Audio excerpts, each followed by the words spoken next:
Federal Military Courtroom Number 3. A June morning.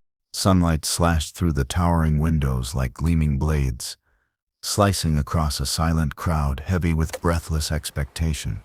The air was thick, not from heat, but from the weight of judgment already passed in people's minds. A black soldier had killed a white general. Today, he would pay. Then the heavy door creaked open.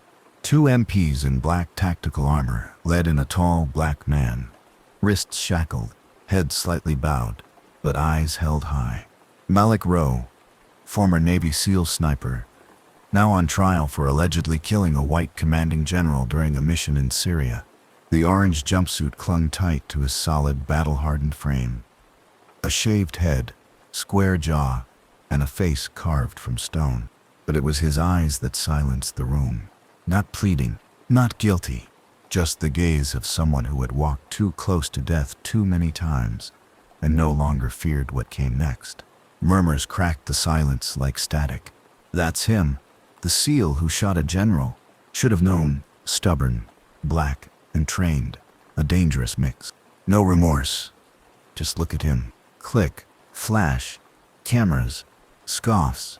Malik said nothing. When brought to the witness stand, he didn't flinch, didn't look around.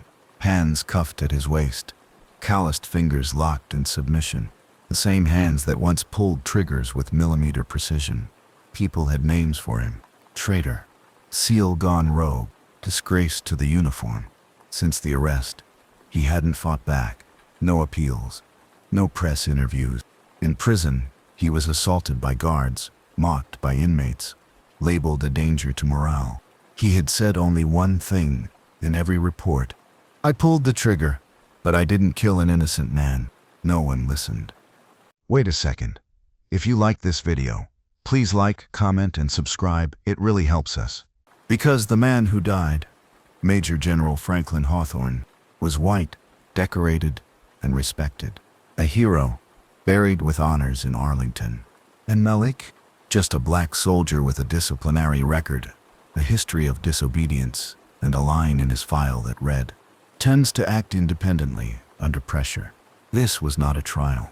It was a sentence already whispered into place. The judge's gavel struck. A silver-haired colonel, stone-faced, opened the proceedings. The prosecutor stood, voice clipped and cold.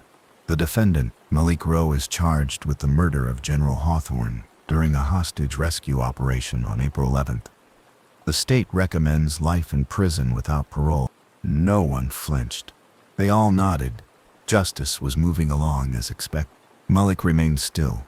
His defense attorney sighed, fingers trembling over a file no thicker than a napkin. No alibi, no witness, only grainy body cam footage, already trimmed by military hands. And then, the courtroom door burst open. Heads turned. Gasps. Admiral Gregory Harlan entered, commander of the Atlantic Fleet, one of the most powerful figures in the U.S. military. He wore full-dress whites, brass buttons gleaming, eyes sharp. Medals lined his chest like battle scars. But today he wasn't here for the ceremony. The judge blinked. "Admiral Harlan, what brings you?" The admiral didn't respond. He stepped into the center of the room, facing the jury, the press, the prosecutors, and every judging stare trained on Malik. He spoke slowly, his voice carried like war drums. "He does not deserve this." Gasps. What did he just say? Is he defending him? This changes everything. The prosecution stiffened. The judge narrowed his eyes. Pens froze mid-sentence. For the first time, Malik looked up. Their eyes locked. Not as defendant and witness, but as soldiers, as men who'd been in the same mud. Then, the admiral turned to the bench. "I have reason to believe this trial lacks the full truth. I request an immediate delay in proceedings, to submit new evidence." And in that moment, for the first time, everyone realized this might not be just a murder case. It might be the cover-up of the year. Over a year ago, the name Malik Rowe had once appeared in military reports, accompanied by rare praise. Born in Georgia, raised in the roughest part of South Atlanta, this sharp-eyed black boy with hands steady as stone once left SEAL instructors speechless. A sniper prodigy. That's what they called him. Malik possessed almost inhuman vision and a cold patience. He could lie motionless in sand for 18 hours just to land a single shot. But no one in the military is perfect. Malik carried a scar, not on his body, but in his spirit.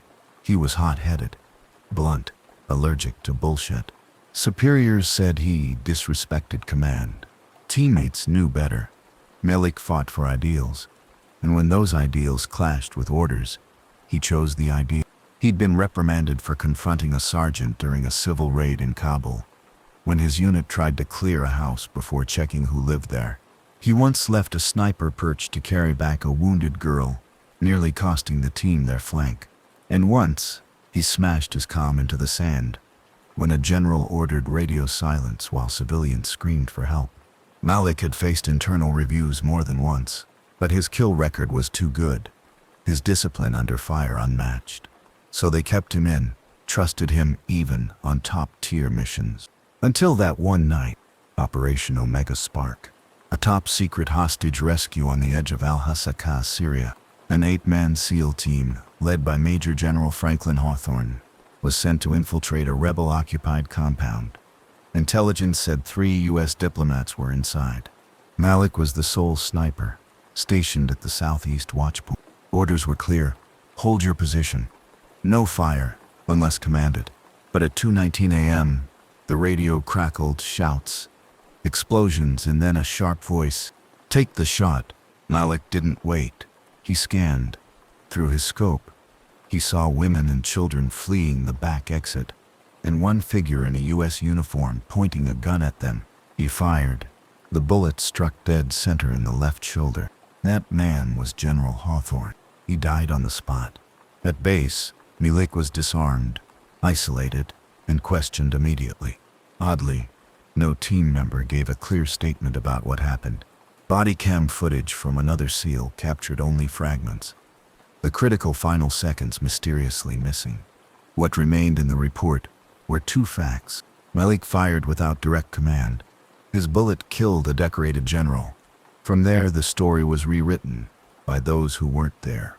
Malik tried to explain that Hawthorne was about to shoot civilians to cover a botched strategy, that he was no hero, but a man willing to kill innocents to protect military optics. No one listened. You shot a 3-star general, an interrogator snapped. You really think people will believe you over him? Malik was stripped of rank, his file stamped unfit for service. The military stayed silent, the press vague, but the internet had already crowned him the traitor SEAL, and so the military prison welcomed him like an enemy behind friendly lines. He was placed in solitary. Guards kicked over his food tray. Inmates threw urine. One night, 2 masked men nearly killed him if the cell camera hadn't blinked on. Malik never retaliated, never begged. He just survived. Quiet. Each day, a battle no one noticed or cared if he was still standing. Now, standing in that courtroom, people stared at him as if staring down a monster in uniform. That look, he could shoot a CO in the back and sleep fine. Black. Special ops. Dangerous squared. Is that a soldier, or just instinct in combat boots? No one remembered the time Malik dragged a wounded Iraqi man out of crossfire. No one mentioned how he once took a bullet for a teammate in Sudan. No one recalled how he inspired younger recruits dreaming of SEAL glory. To them now, he was just the man who killed a general. They waited only for his punishment to restore the honor they believed he'd shattered. So when Admiral Gregory Harlan stepped into that courtroom and said, "He doesn't deserve this," the walls shook. No one could understand why a 4-star admiral known for discipline and impartiality would vouch for a disgraced black SEAL accused of betrayal. Malik didn't lift his head, but for the first time in over a year, his eyes sparked, not with hope, but something even more defiant, a sliver of light at the bottom of a deep, dark well. Section 2. No one in that June morning courtroom expected the words "he doesn't deserve this" from Admiral Gregory Harlan to land like a bomb. But they did, cracking the walls of silence that had long sealed the case of Malik Rowe. Without pause, the Admiral strode forward and placed a black, classified stamped dossier onto the judge's bench. "Your Honors," he said, voice firm as a command. I request an immediate suspension of the trial for Malik Rowe. I hold in my hands evidence that was never reviewed. Evidence that could completely change the nature of this case. The presiding colonel narrowed his eyes. The prosecutor jumped to object, but was swiftly overruled. Because no one interrupts a four-star admiral, especially when he's invoking the honor of the military itself. This is not interference, Harlan continued. This is accountability. If this military still believes in justice, we cannot convict a man based on emotion and omissions. The trial was paused for 4. Back at Norfolk Naval Base, in his private office, Harlan personally reopened every record of the Rowe case, every page, every log. He read with the burden of a man who had buried too many soldiers in too many deserts, and didn't want to bury another wrongfully. He began with the body cam footage from SEAL team member Peterson, the only one who returned from Operation Omega Spark uninjured. The video was just 3 minutes long. It showed the team breaching the building, neutralizing threats. But near the end, right when Malik was ordered to hold position and Hawthorne separated from the squad, the footage abruptly cut to black. Gone. Why is this file incomplete? Harlan asked, his voice low and cold. A tech responded nervously. Sir, the original file was lost. Peterson's body cam was destroyed in an explosion. What we have is just a cached clip from a backup server. No one could explain how critical footage from a SEAL mission tied to a murder charge had gone missing, and Harlan, an officer who'd sniffed out his share of cover-ups, began to smell rot. He ordered a sweep of the physical evidence archive, where all confiscated gear, memory cards, recorders were stored. Among the dust and neglect, he found it, a small Olympus voice recorder labeled H. Hawthorne. It had been tagged irrelevant to case and tossed in a discard bin. Get me a clean audio extraction, he told the tech team. Alone in his office, Harlan listened to the recording. His fingers clenched the edge of the desk. The first voice was unmistakably Hawthorne's, low, commanding, and cold. If no one dies, there's no reason to pull out. This mission's botched. We need a body to cover it up. I won't take the fall for this. Then another voice, tight with fury. Malik, you are going to shoot civilians? Silence. Then, bang, a single gunshot sliced through the air. End of tape. Harlan stood, shoulders rigid, hands trembling. Not from fear, but from fury. He had led thousands, filed hundreds of after-action reports. But never had he imagined one of his own generals planning to execute civilians to protect a failed mission. Now the truth was crystal clear. Hawthorne was wrong. Malik had stopped him, and that act of defiance had made him the scapegoat. 2 days later, the courtroom was silent as the audio played. Once, twice, each time, the room grew colder, air sucked from lungs that didn't know how to process what they heard. Some jaws dropped, others bowed their heads. Veterans wiped sweat from their brows. Young officers sat stiff-backed, stunned into stillness. The colonel judge ordered it, played again. And again, each replay was a blade sawing through the myth built around a 3-star general's death. The once defiant prosecutor now sat speechless. No more thunder in his voice, only quiet shame. And Malik, still, silent. But for the first time in over a year, his eyes blinked rapidly. Not from tears, but from something deeper. The moment someone finally listened. The moment someone finally saw. He had been labeled a traitor, a disgrace, a killer. No one had ever asked why he pulled the trigger. But now, finally, the truth had spoken for him, and it came from the most unexpected place. A man in white, with stars on his shoulders, and justice in his voice. After the recording was played, after the gasps, after the rising murmurs that rippled through the courtroom like shockwaves, the judge called for a 15-minute recess to allow the panel to one final time. No one left their seat. Every eye locked on Malik Rowe, the black man bound for a year by chains not of steel, but of prejudice. He didn't cry. He simply clenched his fists, thumb rubbing against forefinger, as if replaying the sensation of pulling that trigger. Then the judge returned, holding the verdict in his hands. After reviewing all newly submitted evidence, testimony, recovered audio, and the personnel record of the accused, Malik wrote, a pause, heavy as stone. This court finds the defendant guilty of violating Article 90 of the UCMJ, disobeying a lawful order on the battlefield.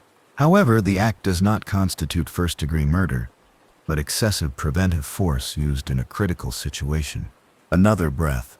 Then, the sentence is commuted to 18 months. Time served. The defendant is to be released immediately.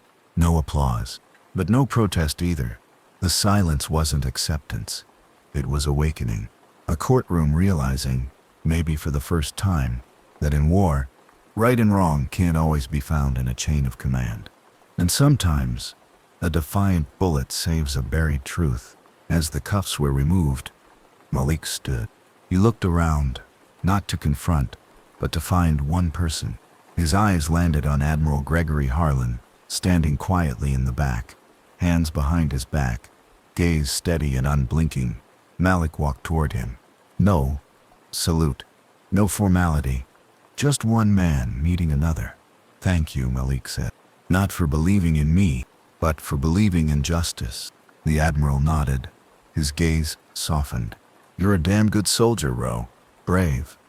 Loyal. But, his voice dropped, you let emotion guide you too far. A righteous act without control still took a life. And that life matters.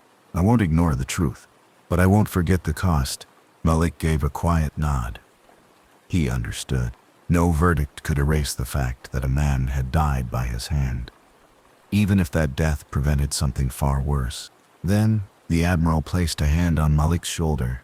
It was heavy, not with condemnation, but with something weightier, accountability. You lost the uniform, but you kept your dignity. After the trial, Malik refused interviews. He vanished from the headlines. Months later, someone spotted him, not in combat gear, but at a wilderness camp for children in Colorado. He was a survival skills instructor, teaching kids how to pitch tents, build fires, track the wind, and, most importantly, how to stay grounded when the world around you falls apart. He rarely spoke about his past. To the kids, he was just Coach Malik. Quiet, observant, and always there when someone stumbled or feared the dark. On moonlit nights when the forest whispered and the camp slept, some of the braver kids claimed they saw him sitting alone at the tree line, staring up at the sky. One September afternoon, under a crisp blue sky, Malik drove to an old naval base by the sea. No uniform, just jeans and a dark button-up.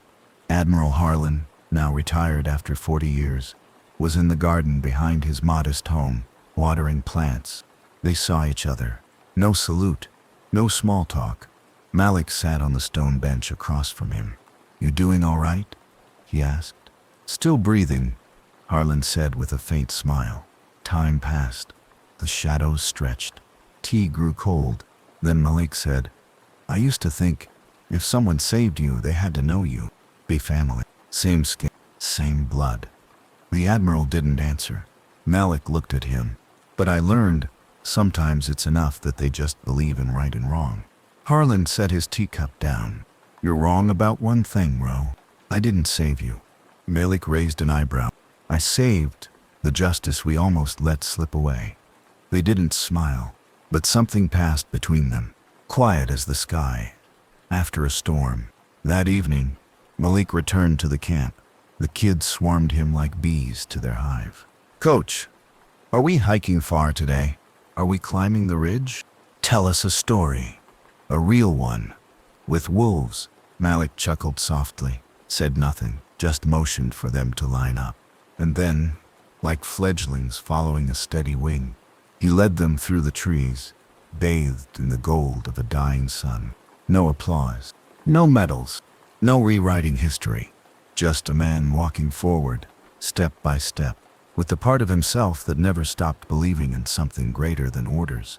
The quiet, stubborn pulse of honor. Justice isn't a privilege reserved for the powerful. It's the light waiting for those brave enough to step out of the shadows and defend the truth. Malik wasn't perfect. He was impulsive, defiant, and once branded a traitor. But in a life-or-death moment, he chose to protect human dignity over obeying a corrupt command. And in the end, it wasn't a medal or a rank that saved him, but the integrity of a stranger, Admiral Harlan, a man who had never met him, yet stood up when no one else would. They didn't share the same skin color. They didn't stand on equal ground. But they believed in the same truth. Honor doesn't live in a uniform. It lives in how we face our mistakes, and in whether we have the courage to make them right. Because sometimes, redemption isn't born from medals, but from the quiet, unwavering pursuit of fairness.